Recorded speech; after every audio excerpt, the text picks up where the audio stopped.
You know, gonna have some of that? No. Okay, you'll get that if you watch Ant-Man and the Wasp.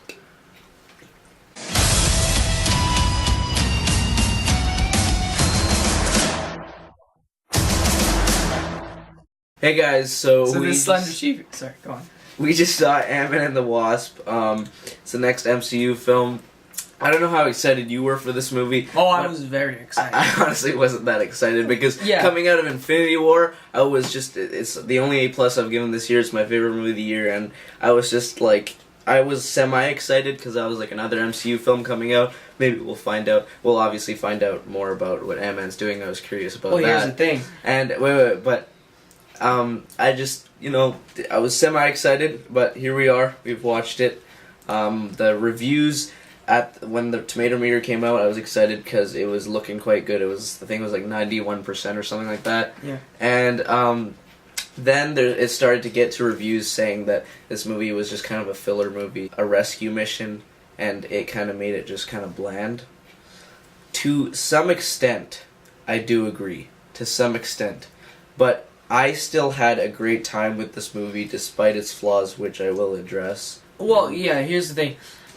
I was actually really excited because coming out of Infinity War, I wasn't thinking, oh, it's of course, Ant-Man and Wasp isn't going to be as great as Infinity War. No, I wasn't thinking, I wasn't doing a comparison between the two, I was just saying. I wasn't really hyped for Ant-Man and the Wasp because Infinity War came out the same year, but... Well, I was super hyped because I just wanted to see more. After Infinity War, I'm like, is there another Marvel movie? Oh, freak, it's Ant-Man. It's another Marvel movie. I just want to see anything to do with Marvel right now. Right. Alright, so basically, in Ant-Man and the Wasp, Scott Lang is grappling with the consequences of his choices as both a superhero and a father, and approached by Hope Van Dyne and Dr. Hank Pym, Lang must once again don the Ant-Man suit and fight alongside the Wasp. The urgent mission soon leads to secret revelations from the past as the dynamic duo finds themselves in an epic battle against a powerful new enemy. To me, not to him, this movie was not as good as the first one, but I do think it was funnier than the first one. There were some moments in this movie where we were laughing our heads off. It was so funny. For like 5 minutes, and everyone around us probably like, shut up. I don't know why no one pointed this out. Like, there were things that not many people laughed at that we were laughing at. I guess our humor is just not really the best. Not the best. But to us. To us, this was really, really funny. This was a hilarious movie. So if you're just going into this movie for a comedy, you got a good one on your hands here. And so, well, in terms of liking which movie better, I think I enjoyed them equally. I know that the first movie is a better movie because it's simpler and there's not that many opportunities to create plot holes and things that like mess up the continuity and perhaps bring new powers that nobody could really care for. Right, and like the first one, to me, we have a different opinion on this, but it does sort of still hold Marvel's reputation of its villains to me. I thought that the villains in this movie were forgettable and weak. One of them Ghost, to me, both of them were.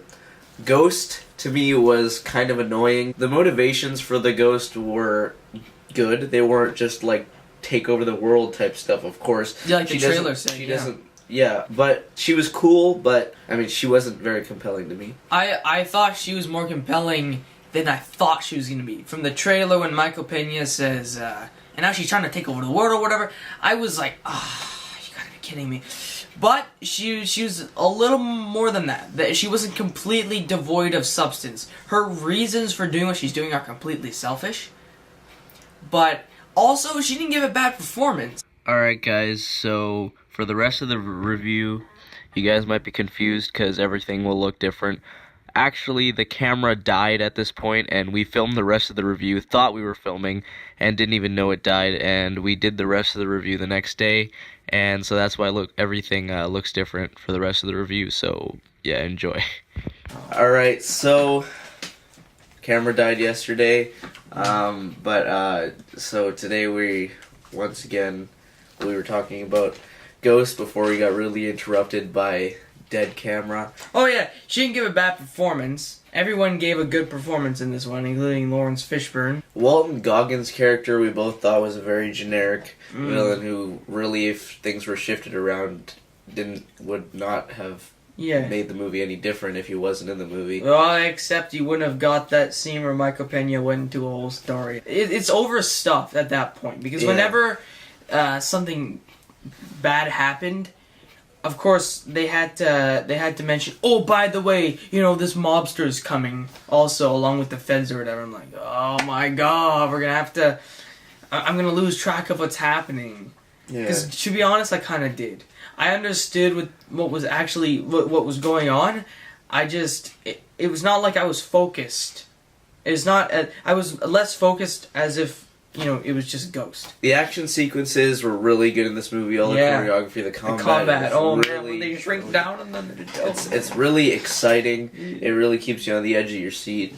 There wasn't really any action scene that I thought was not good or was less interesting than the rest. And I did think the romance between Ant-Man and the Wasp was a little forced. I mean, I'm not gonna lie, I cared about it, but it did happen a little too quickly. But it is realistic. If you're in this situation where you're fighting all these people in real life, it would probably come to that point. Well, yeah, and also I'll say what I said. I thought the romance was going to be totally one-sided to Scott Lang really wanting to get after Hope, but it was actually kind of the opposite. Because I don't think he ever was like, oh, I need you now. It was more her doing that. So, Scott in this movie, also, I had heard people saying that he was just kind of a complete idiot, and because it was mostly the Wasp who was doing everything, but he actually did help them. He was useful. Disagreed with that. He was, at times, that kind of guy, but that played for some humor, and I didn't dislike that. I can only really remember one scene as of now, since we saw this yesterday. One scene where he was just played up for a complete cartoon joke, and I was like, that's dumb. But he actually becomes useful in another way, although he didn't mean to, and it's really weird, actually. When I saw it, I had no idea what was happening, and it was weirdly handled. Mm-hmm. Something happens to him in the middle of the movie when they're about to do something, and everybody kind of was like, it's really weird. Yeah. As we said, humor. Amazing. Michael Peña is fantastic. One thing I really like about Michael Peña in these Ant-Man movies is his dialogue is really realistic. When he's stuttering and everything, when he's talking about the villains and stuff, he's also kind of getting a bit frightened, but at the same time he's thinking it's really cool, and so that was also funny. He'd be like, "Oh man, I'm scared." Okay, so there's two things at the end of the movie that I did not like to do with a certain character, and it was really just the writers going, I don't really know what to do here. Let's just take the easy way out. Let's just make a convenient new thing and not explain it. Yeah, so we can just brush past that. So the performances in this movie were also great, and Scott's relationship with his daughter was also really good. And I actually thought that Paul Rudd's performance as Scott Lang was a little bit better in this movie than the first one. And actually, his daughter's parents actually liked having Scott around in this movie, whereas the first one, they were always just kind of wanting him to leave. Well, and he was more likable to them, which was a good thing. But, of course, as they saw the good in him more in the first one, that, of course, translates to this movie where they have more of... He's more to the husband of his ex-wife. He's kind of just like his brother now, I guess. His buddy. Yeah. He calls him buddy a million times. This is definitely a movie you should see before Avengers 4 and stay for the mid-credits scene. It's really important and it's great. It's probably the best Marvel mid-credits scene I've ever seen. Yeah, me too. It was so good, and the end credits scene is completely useless. And you really don't need to see it. It's literally 5 seconds long, and we were see it in the trailer. Yeah, it's in the trailer, and we were just all right, we should have listened to the people who said we didn't need to see it. Because we were waiting in the theater for the credits to end, and we were coming up with all these dumb theories of what the end credit scene would be, and it ended up actually being lamer. Yeah, it ended up being on par with the jokes we were making of what it was going to be. Right, but don't do it still. You should probably just go wait, because like if you walk out, then people are going to be like, no, cinematic movie theater idiots. Because if you walk out during the credits in a Marvel movie, you're going to be judged now just because it's such a reputation. Yeah. But yeah, I did really enjoy this movie, as did he. Despite its flaws, it's definitely a movie I recommend. It is actually, although it isn't one of the best, it's probably one of the funniest Marvel movies that I've ever seen, and he's ever seen. So yeah, we really enjoyed Ant-Man and the Wasp. I think it is great, and I'm going to give it a B+. And then my grade is going to be kind of similar. I'm going to say this movie is great, and I'm going to give it a B+. Is that what you just said?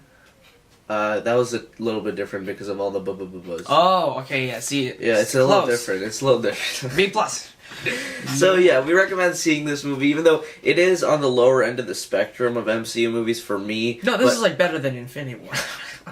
No, but I do think it is one of the funniest, so if you're looking for a comedy with this movie, yeah. But you know what? Some of them are pretty meta to us. We were just laughing for like 5 minutes at some jokes that I don't think anybody else was laughing about. No, there were some jokes that were meant to be funny. Yeah, I know. Were really, really funny. But yeah, this movie is hilarious too. So go see it, enjoy it. Have a good time with this movie. Thank you guys so much for watching. Stay tuned for more reviews coming soon. Please subscribe, like, and share. I'd really appreciate if you did. And as always, have a great summer. Have a great day. Peace out. Alright, so, I'm not peacing out, okay? So, I'm gonna take over this channel, and I'm gonna have this video. I'm gonna peace out.